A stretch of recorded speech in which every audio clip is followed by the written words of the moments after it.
आज ऑफिस वरून आल्या ना मस्तपैकी फ्रेश झाले आणि त्यानंतर लगेच किचन मध्ये गेले. गरमीमुळे पहिल्यांदा केस बांधून घेतलेत आणि त्यानंतर माझं फेवरेट म्हणजे हे आंबा. या सीझन मधला पहिला आमरस मी खाणार होते आणि त्याचीच तयारी चालू होती माझी. आमरस खाणार त्यामुळे मी खुश तर भरपूरच होते आणि त्यामध्येच आमरस करायला घेतला. आमरस झाल्यानंतर ना यामध्ये मी साखर अजिबात टाकली नव्हती, पण थोडीशी नाही वेलची पावडर टाकली.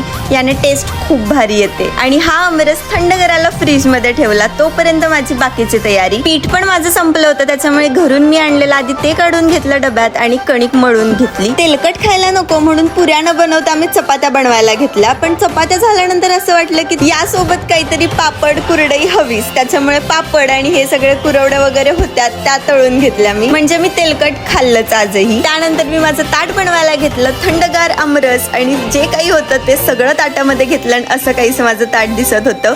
बघूनच तोंडाला पाणी येत होतं आणि भूक पण लागली होती आमरसमुळे. त्यामुळे पटकन जेवायला घेतलं. आणि तुम्ही या सीझनचा आमरस खाल्लाय की नाही हे मला सांगा कमेंट मध्ये लवकर.